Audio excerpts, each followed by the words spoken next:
Welcome back. तो कैसे हैं? आज मैं आपके साथ बहुत समय के बाद लाइव आया हूं और आज मैं 12th बायोलॉजी मॉडल पेपर के साथ हूं, जिसमें टारगेट बुक मार्केट में चल रहा है। उसके 42 क्वेश्चंस एमसीक्यू एग्ज़ाम के पैटर्न पर आने वाले हैं। उसका 100% सही उत्तर के साथ मैं आपके साथ प्रेजेंट हुआ हूँ। ठीक है, बिल्कुल 100% श्योर रहिए कि इसमें उत्तर सब तरह से मैंने सही किया है। बुक में जितने भी क्वेश्चन अगर मान लिया जाए 2-4 क्वेश्चन का गलत हो जाता है तो इस सेशन से आप सही कर लीजिएगा। ठीक है, तो चलिए शुरुआत करते हैं हम इस चीज़ को लेकर के, है ना। तो ये आ चुका है आपके पास सवाल। सबसे पहला नंबर, एक चीज़ ध्यान दीजिएगा कि सबसे पहला नंबर क्या लिखा हुआ है, 35 गुना 1, यानी कि आप 2023 में एग्ज़ाम दीजिएगा। 2023 में एग्जाम दीजिएगा तो आपको पता होगा कि 42 क्वेश्चंस में आपका 35 क्वेश्चन। हालांकि ये क्वेश्चन बहुत सारा कंट्रोवर्सी बना हुआ है, किसी को कहना है कि 70 आएगा, किसी को कहना है 40, जो भी आएगा आपको मार्क तो करना है 35 नंबर का, इसको याद रखिएगा। ठीक है, तो इसी के देखते हुए हम क्वेश्चन का जवाब चलेंगे। सबसे पहला नंबर जो जवाब आएगा हमारे पास, वो हमारे पास चल रहा है। सबसे पहला नंबर जवाब क्या चल रहा है, तो ये देखिएगा ध्यान से, पेनिसिलियम, यानी कि क्वेश्चन आपका क्या है, पेनिसिलियम का उत्पादन कौन करता है। तो इसका जवाब होगा ए एंड सी, यानी कि मेटोस्फेयर और मियोस्फेयर्स। अब एक चीज़ समझिए कि मेटोस्फेयर का मतलब क्या होता है। मेटोस्फेयर का मतलब होता है एबसेक्सुअल्स, इसको याद रखिएगा, एबसेक्सुअल्स। ठीक है, कलर को थोड़ा सा मैं बदल देता हूँ ताकि ज़्यादा बेटर लगे, और इसका मतलब होता है सेक्सुअल्स। ठीक है, याद रखिएगा, ये एबसेक्सुअल्स होता है और ये सेक्सुअल, यानी कि अलैंगिक जनन और लैंगिक जनन। ठीक है, नेक्स्ट क्वेश्चन की ओर बढ़ते हैं हम लोग, अगले क्वेश्चन की ओर। यह देखिए, थोड़ा सा मैं साइज बड़ा कर देता हूं। अगर आपको लगता है कि जवाब आप जानते हैं तो कमेंट बॉक्स में करना स्टार्ट कर दीजिएगा। और लेकिन एक चीज़ और ध्यान दीजिएगा कि सेशन जब लास्ट हो जाए तो लास्ट में आप कितने क्वेश्चन सही करते हैं आउट ऑफ 42, ये जरूर आपको में लिख दीजिएगा। आपके कितने मार्क्स आते हैं 42, कमेंट बॉक्स में जरूर कर दीजिएगा। सबसे पहला नंबर, निम्नलिखित में से कौन मीथेन गैस उत्सर्जन करता है। मीथेन का संकेत CH4 होता है, इसको याद रखेंगे, इधर लिखेंगे। मीथेन का संकेत CH4 होता है, इस चीज़ को याद रखिएगा। और मीथेन को मार्स गैस कहा जाता है। कौन सा गैस? मार्स गैस भी कहा जाता है, पंख गैस भी कहा जाता है, चूंकि वो कीचड़ में होता है। तो अब देखिए, पशु कीचड़ नहीं फैलाएगा, धान के खेतों में होता है कीचड़, तो धान का खेत, इसका आंसर क्या हो जाएगा, ए नंबर। ठीक है, नेक्स्ट क्वेश्चन में आइए। अगला सवाल, परागन मुख्यतः क्या होता है। एक स्पाइरोफाइटा होता है, नर युग्मक होता है, युग्मक। युग्मक जाइगोट को कहते हैं, इसको याद रखिएगा, जाइगोट को कहते हैं युग्मक। ठीक है, हाँ, युग्मक जाइगोट को कहा जाता है। स्पाइरोगाइटा जो होता है आपका, स्पाइरोगाइटा एक प्रकार का डिप्लॉयड होता है, डिप्लॉयड, इसको याद रखिएगा, जो मल्टी सेल्यूलर स्टेज का होता है, डिप्लॉयड स्पाइरोगाइटा। और परागकण क्या होता है भाई, नर युग्मक। तो आपका जवाब क्या हो जाएगा इस क्वेश्चन का, सी नंबर। ठीक है, नेक्स्ट 4 नंबर सवाल देखिए, निम्नलिखित में से बाह्य स्थानीय संरक्षण का उदाहरण दीजिए। तो इस क्वेश्चन में याद रखिए, ये जो संरक्षण है ना, बाह्य स्थानीय यानी कि 2 प्रकार के, तो एक पवित्र उपवन और ये राष्ट्रीय उपवन। ये जो है आपका स्वस्थानीय है। कैसा स्थानीय है? स्वस्थानीय। पवित्र उपवन और राष्ट्रीय उपवन ये है स्वस्थानीय। तो बाह्य स्थानीय कौन आपका होगा, बीज। बीज यानी कि एक स्थान से दूसरे स्थान तक जा सकता है बीज, बाकी उपवन वहीं रहता है, राष्ट्रीय उद्यान भी वही रहेगा। ठीक है, नेक्स्ट में आते हैं, परागकण हो सकते हैं, क्या लिखल है, परागकण हो सकते हैं। तो हो सकते हैं कि इसका मतलब ये पूछ रहा है कि गैमेटोफाइट हो सकता है, सजावटी। परागकण सजावटी तो नहीं हो सकता है, आपका एलर्जी कारक हो सकता है। ठीक है, गैमेटोफाइट भी नहीं होगा, आंसर आपका सी नंबर होगा। ठीक है, नेक्स्ट नंबर में बात करते हैं भाई, देखिएगा, वायु परागित पुष्प सामान्यतः होते हैं। तो इसको याद रखिएगा, जो वायु परागित पुष्प होते हैं वो मुख्य रूप से छोटे होते हैं और रंगहीन होते हैं। तो आपका बी नंबर और सी नंबर, अर्थात आपका डी नंबर आंसर होगा। आकर्षक कौन होता है? तो आकर्षक होता है जो कीट परागित होता है, याद रखिएगा, जो कीट परागित होता है उसे कहते हैं आकर्षक। ये कीट परागित है, तो आपका सही आंसर चलेगा बी और सी, याद रखिएगा। क्वेश्चन आपका ये भी चलेगा, है ना। ठीक है, क्वेश्चन ये जरूर चलेगा आपका, सबसे पहला नंबर कि कीट परागित अगर आपसे पूछ दिया जाए तो आप बताइए कि आकर्षक होता है, लेकिन वायु परागित तो छोटे और रंगहीन, तो आंसर आपका बी और सी होगा। नेक्स्ट क्वेश्चन में करते हैं, जिब्रेलिन क्या है। क्वेश्चन देखिएगा दोस्तों, जिब्रेलिन क्या है। तो जिब्रेलिन एक प्रकार का जो होता है ना, वो आपका हार्मोन्स होता है। सबसे पहला नंबर, जिब्रेलिन क्या होता है, एक प्रकार का हार्मोन होता है। लेकिन हार्मोन में भी कैसा हार्मोन होता है, तो ये वृद्धि हार्मोन होता है। कैसा हार्मोन होता है, वृद्धि हार्मोन होता है, इसको याद रखेंगे, वृद्धि हार्मोन। जिसका जो बौना पौधा होता है, बौना पौधा याद रखिएगा, बौना पौधा को ये लंबा कर देता है, यही हार्मोन। तो इसमें देखिए ये वृद्धि एंजाइम है, हार्मोन नहीं है, तो ये गलत होगा। आपका सही आंसर क्या होगा? हार्मोन। कैसा हार्मोन? तो वृद्धि हार्मोन। ये तना में वृद्धि मंदक, ये गलत है आपका, ये भी तो गलत है, तो आपका आंसर होगा ए नंबर। नेक्स्ट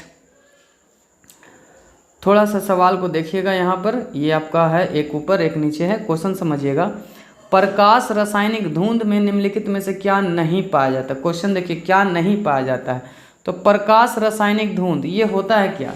तो समझिएगा, जैसे पृथ्वी पर आती है सूरज से सौर विकिरण, तो वायुमंडल में प्रवेश करती है तो कुछ एक प्रकार का धूम कुहासा का निर्माण कर देती है, ठीक है, प्रकाश रासायनिक धूम।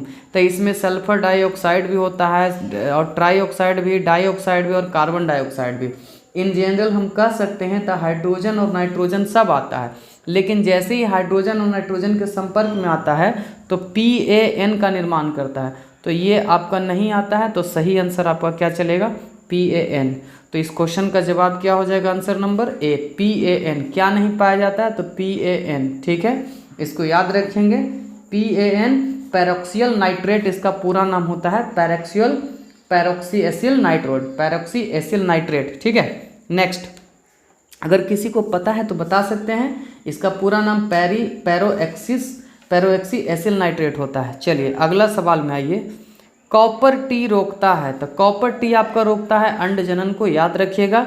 और इसका किताब में आंसर निषेचन दिया रहता है, जो कि गलत है, ये अंड जनन आपका आंसर होगा, ठीक है। ये एक प्रकार का टी प्रकार का जो शैली होता है, जो आपको डिवाइस रहता है इस टाइप से, ठीक है। नेक्स्ट में आइए, अगला क्वेश्चन क्या कहता है जो, ठीक है ना, सबसे पहला नंबर में तो क्या करता है? अगला नंबर पृथक्करण के सिद्धांत। 10 नंबर क्वेश्चन पर आइए, क्वेश्चन नंबर 10 चल रहा है। पृथक्करण के सिद्धांत को और क्या कहते हैं? तो सबसे पहले नंबर देखिए, पृथक्करण का मतलब क्या होता है? अलग अलग करना। तो इसके सिद्धांत को कहा जाता है युग्मकों की शुद्धता का नियम, युग्मकों की शुद्धता का नियम, सी नंबर, इसको याद रखेंगे हम लोग। और ये जो सिद्धांत दिया था किसने? मेंडल ने। कभी कभी आपसे क्वेश्चन ये भी पूछ दिया जाएगा कि किसने दिया है, तो मेंडल ने दिया था, ठीक है, इसको याद रखेंगे। और युग्मक को शुद्धता यानी पृथक्करण के सिद्धांत को कहा जाता है, तो युग्मकों की शुद्धता मेंडल ने दिया था, ठीक है। नेक्स्ट क्वेश्चन पर आइए हम लोग। अगला क्वेश्चन क्या कहता है भाई? तो अगला क्वेश्चन ये कहता है कि द्विसंकर क्रॉस अनुलक्षणी फेनोटाइपिक अनुपात, तो याद रखिएगा 9-3-3-1, जिसमें 9 और 3 जो होता है माता पिता का होता है। किसका होता है? माता पिता का। सवाल जब भी पूछेगा कि 9-3 किसका होता है? माता पिता का, और बीच में होता है बच्चों के चारित्रिक गुणों के, यानी कि माता गुण और पिता गुण कितना मेल खा रहा है, जो 1 तिया 3, 3 तिया 9, आप ऐसे करके याद रख सकते हैं, ठीक है। किनारे किनारे वाला में 9 और 1 जो होता है माता पिता का होता है, इसको याद रखिएगा, क्वेश्चन ये भी पूछ सकता है। नेक्स्ट में आते हैं, अगला सवाल है, क्वेश्चन देखिएगा, नील हरित शैवाल किस खेत के लिए उपयोगी जैव उर्वरक होता है? नील हरित शैवाल, तो नील हरित शैवाल सबसे ज़्यादा उपयोगी चावल के लिए होता है। चूँकि इसका मतलब क्या होता है, तो ये जो होता है आपका नाइट्रोजनीकरण या जीवाणु, नाइट्रोजन का यौगिकीकरण करता है, नाइट्रोजन का यौगिकीकरण बनाता है, यौगिकीकरण बनाता है नाइट्रोजन का, ठीक है, इसको याद रखिएगा। नील हरित शैवाल, ये भी आपसे क्वेश्चन पूछ सकता है, नाइट्रोजन का यौगिकीकरण। अच्छा, दलहन पौधों की जड़ों में नाइट्रोजन का स्थिरीकरण कौन करता है? तो दलहन पौधों की जड़ों में नाइट्रोजन का स्थिरीकरण करता है राइजोबियम, इसको याद रखिएगा, राइजोबियम होता है जो दलहन पौधों की जड़ों में स्थिरीकरण करता है, ठीक है। इस चीज़ को हम लोग समझेंगे। और नेक्स्ट में बात करते हैं अगला सवाल में। अगला सवाल क्या लिखता है भाई? ओपेरॉन मॉडल प्रस्तावित किसने किया था? ओपेरॉन मॉडल्स, तो ये आपका वैज्ञानिक का नाम है ओपेरॉन मॉडल्स, और ये किए थे जैकब और मोनार्ड ने, जैकब और मोनार्ड, याद रखिएगा, जैकब और मोनार्ड ने किए थे। नेक्स्ट क्वेश्चन में आते हैं, रिट्रो विषाणु निम्नांकित में से किस बीमारी का रोग जनक होता है? रिट्रो विषाणु निम्नांकित में से किस बीमारी का रोग जनक होता है? ये सवाल आपसे पूछा जा रहा है। तो ये होता है एड्स का, ठीक है। और AIDS एड्स का पूरा नाम आपको पता होना चाहिए, एक्वायर्ड इम्यूनो डिफिशियंसी सिंड्रोम, जो HIV वायरस द्वारा फैलता है। किस द्वारा? HIV वायरस द्वारा फैलता है, ठीक है। नेक्स्ट क्वेश्चन में आते हैं हम लोग। अगला सवाल, दी ओरिजिन ऑफ स्पीसीज पुस्तक किसने लिखी थी? तो ये लिखा था चार्ल्स डार्विन ने, और चार्ल्स डार्विन ने ही विकासवाद का सिद्धांत दिया था। लेमार्क एंड ट्रेवेरियस ने जीव विज्ञान नामक शब्द का जनक है। जीव विज्ञान, क्वेश्चन ये भी पूछ सकता है कि जीव विज्ञान शब्द के जनक किसने किए हैं? तो लेमार्क और ट्रेवेरियस ने किया था। इस चीज़ को याद रखिएगा, लेमार्क और ट्रेवेरियस ने किया था। ठीक है, नेक्स्ट में आते हैं। चलिए नेक्स्ट में आते हैं, थोड़ा सा बड़ा कर लेते हैं क्वेश्चंस को। अब यहाँ पे क्या लिखा हुआ है, एलर्जी के कारण निकलने वाला रसायन कौन सा होता है? तो भाई एलर्जी के कारण हिस्टामिन भी निकलता है और सीरोटोनिन भी निकलता है, ये दोनों होगा। तो आपका आंसर चलेगा सी नंबर, ए तथा बी दोनों। एलर्जी के कारण ए और बी यानी हिस्टामिन और सिस्टोटिन दोनों निकलता है। नेक्स्ट क्वेश्चन है, ट्रिपल एंटीजन टीका का उपयोग नहीं होता है। क्या लिखल है? नहीं होता है। तो इसका मतलब है कि 3 के लिए होता है, डिप्थीरिया के लिए होता है, पार्ट्यूसिस के लिए होता है, टेटनस के लिए, इसके लिए नहीं होता है। तो आपका आंसर क्या चलेगा? सी। 17 नंबर का सवाल चलेगा सी नंबर। ट्रिपल एंटीजन टीका का उपयोग नहीं होता है, किसमें? टाइफाइड के लिए नहीं होता है। ठीक है, नेक्स्ट क्वेश्चन में आते हैं, बिडाल टेस्ट। अगला सवाल क्वेश्चन क्या कहता है भाई, बिडाल टेस्ट पर किसके लिए किया जाता है? यानी बिडाल परीक्षण ज्ञात करने के लिए है, किसके लिए? तो टाइफाइड के लिए बिडाल टेस्ट किया जाता है।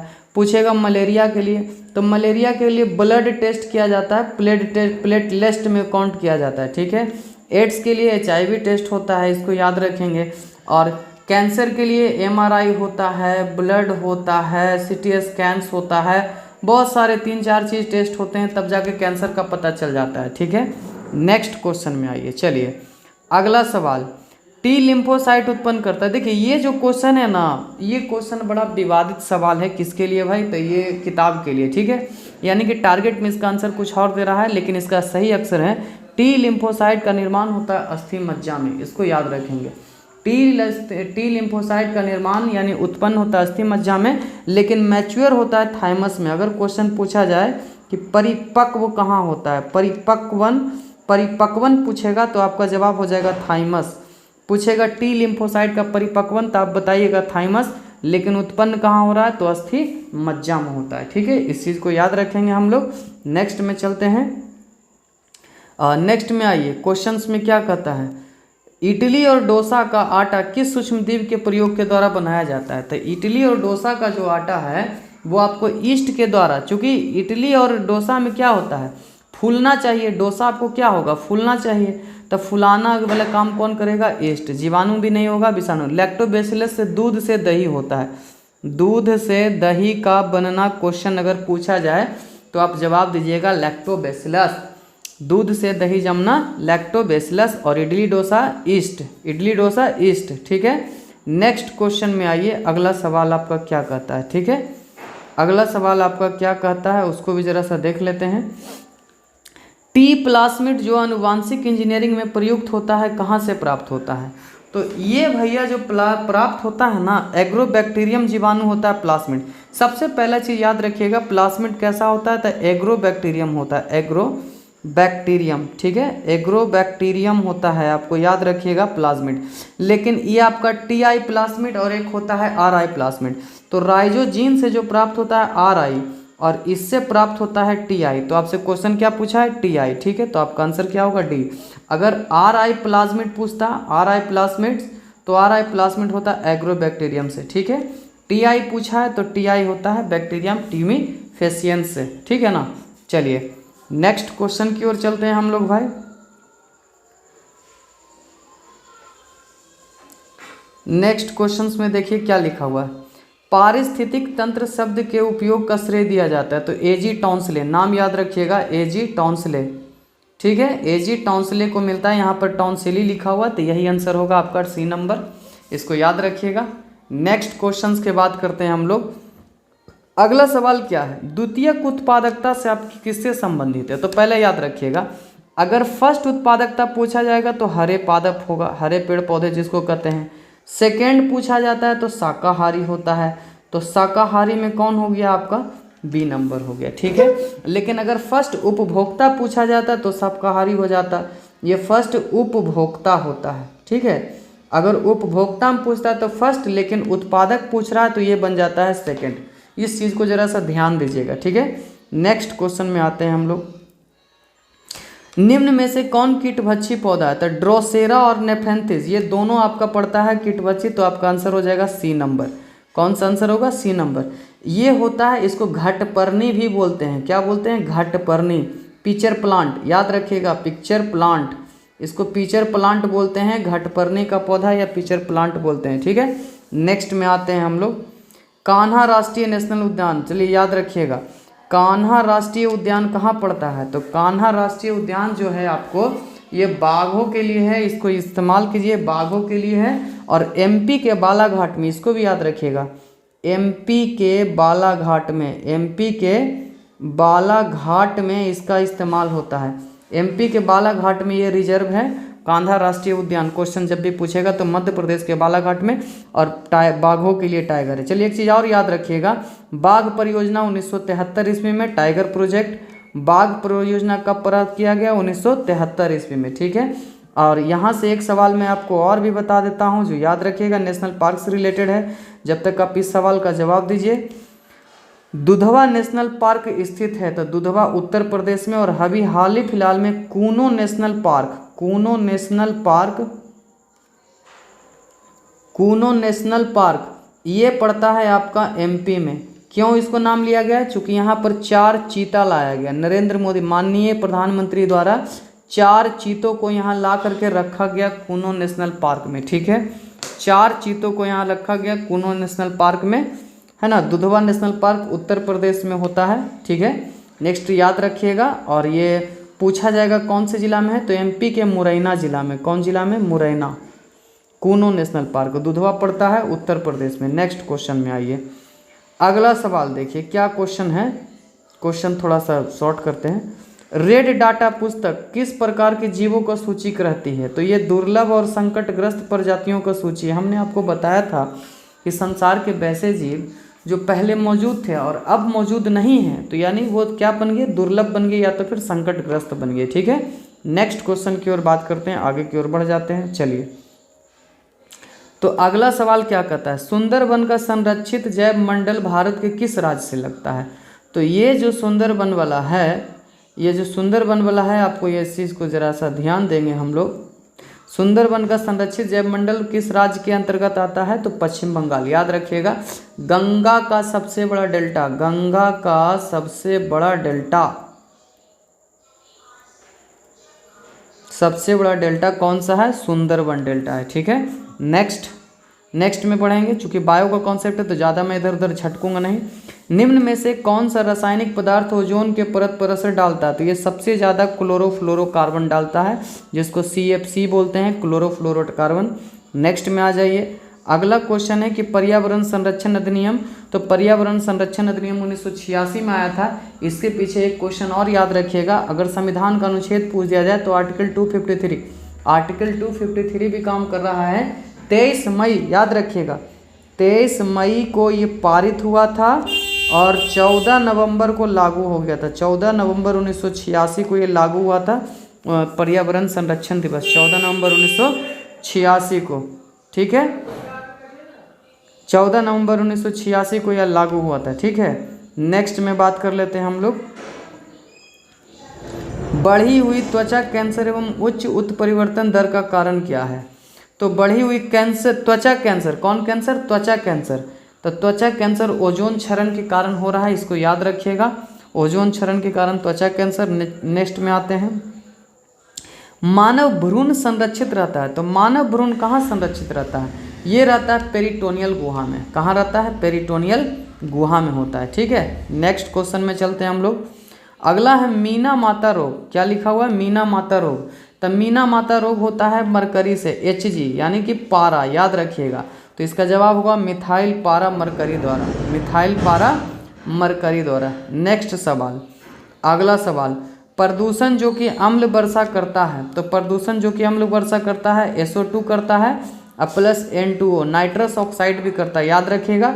बारिश कैसे होता है अम्ल वर्षा में? तो H2SO4 plus HNO3, sulphuric acid plus nitric acid के रूप में ये बरसता है, इसको याद रखेंगे हम लोग। चलिए नेक्स्ट क्वेश्चन देख लेते हैं।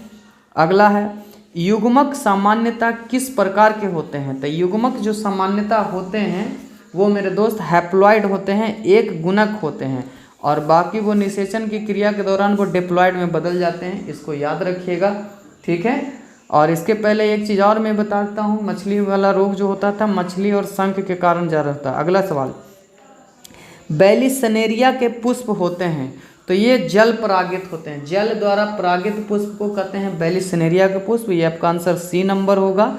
37 नंबर के बाद 38 नंबर सवाल में आते हैं, गर्भाशय किससे संबंधित है? तो गर्भाशय आपका मादा और स्त्री जनन से संबंधित है। काफ़ी आसान सा सवाल, जल्दी से करके आगे बढ़ते हैं। नेक्स्ट में आते हैं, जीन विनिमय किस अवस्था में होता है? तो जीन विनिमय जो अवस्था होता है आपका पैकेटीन अवस्था में, जीन को क्या किया जाएगा? पैकेटीन किया जाएगा, ठीक है। नेक्स्ट में आते हैं, अगला सवाल, लाइसिन युक्त शक्ति रेटोन और प्रोटीना किसकी किस्में हैं? किसकी किस्में हैं, ठीक है।